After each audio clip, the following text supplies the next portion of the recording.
right, how are y'all? I know that you do not know me, but I hope that you will want to get to know me after my feature. Okay, I know y'all see me do like a little awkward scurry before I came up here. Let me explain some things. I got 3 volunteers. They do not know me and I do not know them. They are strangers. I know the way I'm saying it is like I placed them there, but they really are strangers. They don't know what they're about to do. It's going to be really, really incredible. This is something I've never done before, so I hope y'all like it. And if you don't, like, I know y'all don't lie here, so you could just like not talk to me about it. It's okay. But I've given them a notebook and an invisible ink pen. I don't even know if they know that part. And they are now tasked with writing about what they are grieving in this moment. It doesn't have to be a person, it can be an experience. And y'all gonna do that while I get into my first piece. Is that cool? Yeah. Ooh, it got darker. I like it. Oh my gosh.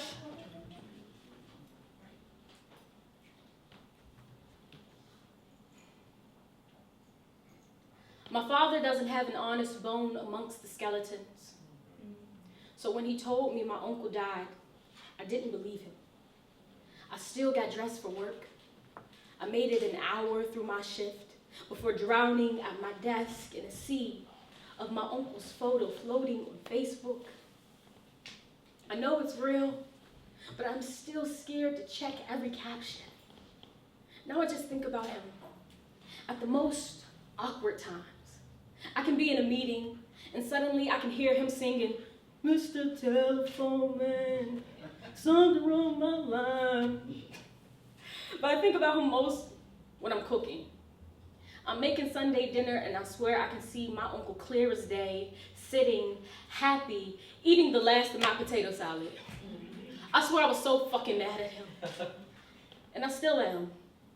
Because he's not here to eat my food and ruin my days, and that alone has really been ruining my days. Grief has made me feel more guilty than my own sins. I wish I made more time for him. Busy doesn't seem so busy when bereavement quickly comes and cancels all your plans. I swear this is the first death that felt like my own. It's been 6 years, and the earth ain't spun the same since. So now, when my uncle's memory creeps into my chest and it doesn't leave room enough for me to breathe, I find myself praying to forget him. And I know that sounds crazy, because asking to forget him is like asking him to leave me twice, but at least this time it wouldn't hurt.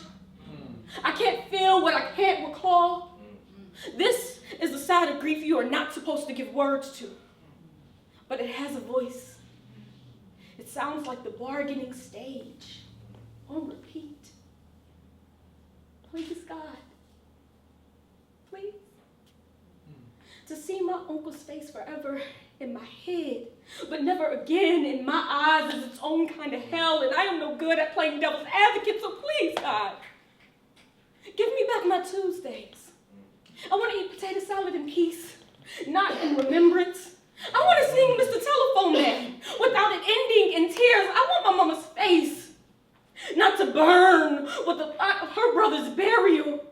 I wish someone safer would have broken the news that broke my heart instead of my dad delivering devastation over a text message, as if condolences was ever meant to be so casual. Most times I'd rather amnesia than be aware of his absence all the time. I'm sure you could tell, but since he's been gone, I've been having the worst of days. And I already couldn't hold myself together on the best of them. So I prayed. I said, come on, please, God. Take away every good memory, even if it makes me a bad person.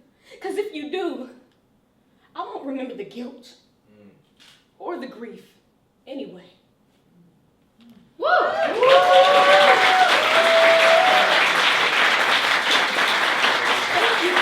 you. All right, we're going to check in on our volunteers, and this is where our camera goes, right? Are you guys good?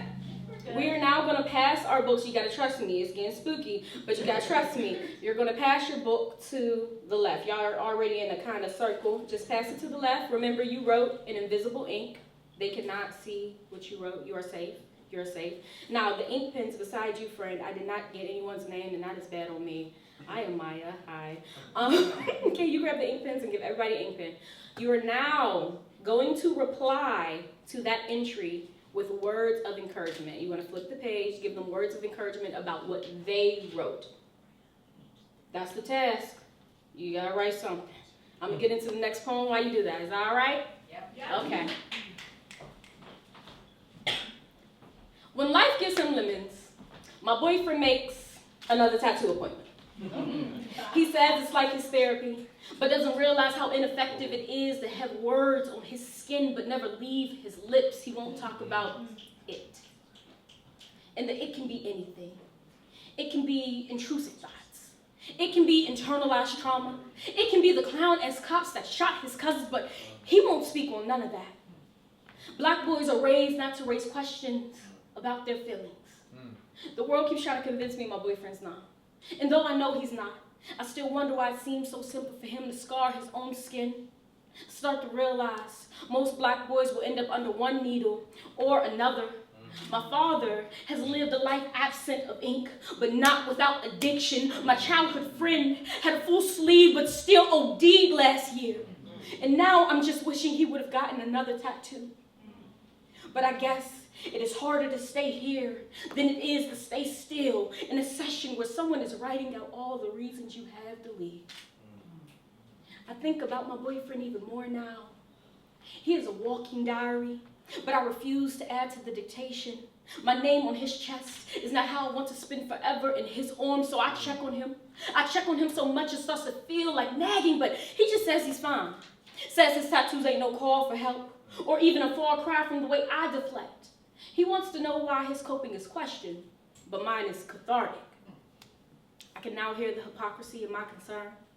I write more than I talk, but then tell him to talk more than he gets wrote on.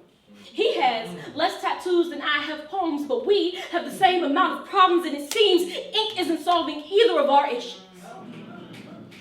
After we argue, it's back to normal-ish. Body rubs and heartbreaking headlines. This week, I noticed a fresh death date on his skin without the mention of a funeral. I don't know what to say when I'm staring at all his pain in permanent print, but here I am writing about it again. In the moment, I rehearse something in my head and still nothing leaves my lips, so I just massage over his mourning. At least let him know I see it. I let the cocoa butter lead the conversations I can't have. This is how I support what I'm not supposed to speak on, because this is all he will accept, even though it's nothing close to what he actually needs. What he needs is to feel safe enough somewhere to talk about it. But I doubt he ever will. He's been brought up to be silent, and I too know how to navigate a world without sound, so now, every time my boyfriend gets a new tattoo, I just buy another notebook. And neither one of us talks about how the other one is disappearing behind ink.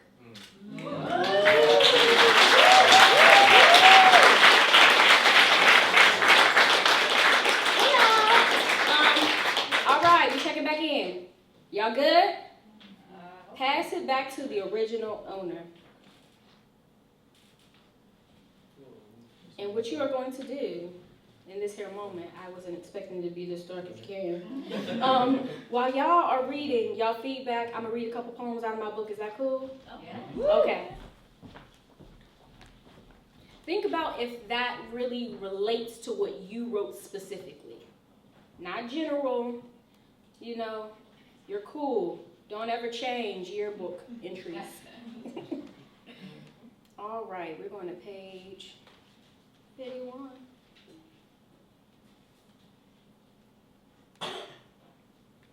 Slowly.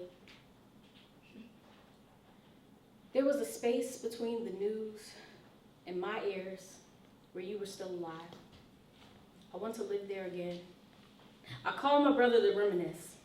I tell him stories about you. I laugh loud and long. He can tell by the joy in my jaw that there isn't enough nostalgia in my remembering. He will be the one to break it to me when I didn't plan on shattering at all today.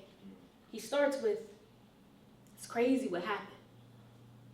And I beg him to stop. I can't handle RIP news being ripped off like a Band-Aid. I'm asking for a slow sentence. I'm hoping that maybe you were sentenced because I'd rather think the worst of you than for you. I'd rather you need reform and not a repass. I beg my brother to tell me anything other than what I've already read on his face. Yeah, Jacob. I'm gonna miss him too.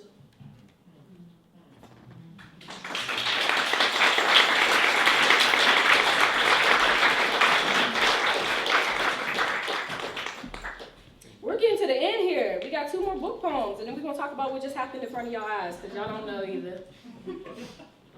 PTO. There's no bereavement day for a friend passing or a home girl gone home. People ask why you taking it so hard if you ain't blood. As if bonds can't be made over boom tick-tock or courtyard covenants. Wipe your face. Wait your turn. Remember how many people get to cry before you do.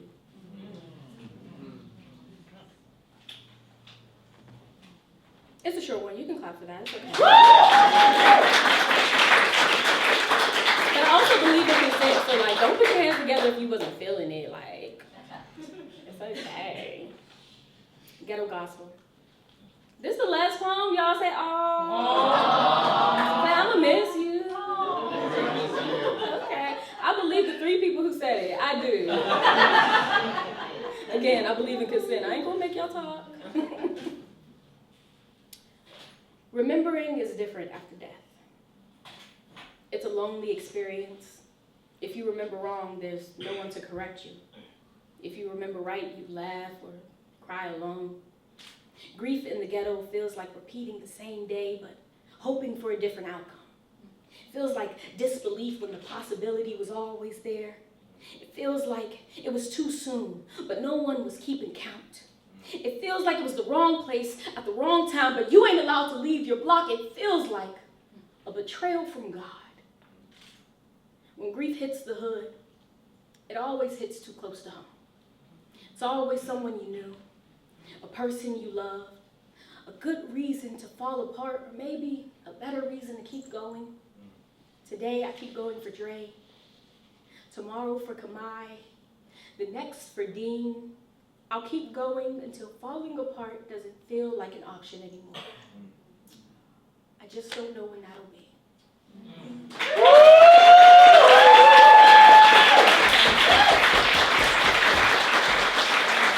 Okay, thank you guys. Thank you for having me. Thank you for allowing me to take up space. Like, I really, really appreciate it. You guys are great. You know, I gotta keep it awkward to keep from crying because, like, who wants to see that? That's not what you're favorite. I want to see people cry. Okay, give me a second.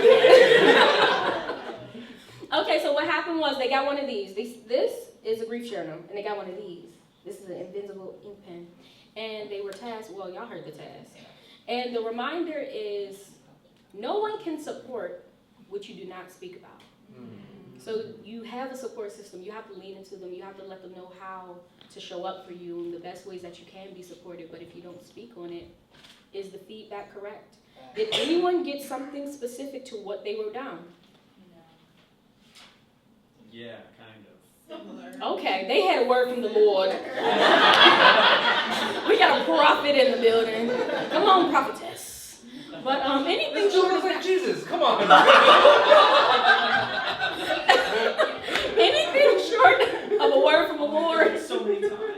People cannot support the things that they do not know about. So take up space with your grief. One of the reasons why my grief book is so small is I started to write it about my friends, and I wasn't sure how much space I could take up as just a friend. I'm not a mom, I'm not a sister, and like the whole reminder of how many people get to cry before you do, it's like, who gets to measure grief? Who says the gap in our friendship made the impact any smaller, right? So remember to take care of yourself while you're here and make good memories always. And don't wait until tomorrow to call. Thank you guys. I do have the books on me. They are for sale. They are $15. Only $15. It's really, really reasonable, you know? And also, you guys can follow me if you would like. I am Maya, MAYA_WRITE. If you want to find my TikTok, like, go through the Instagram to find the TikTok, because I don't even know what my name was on there. Like, but yeah, see ya.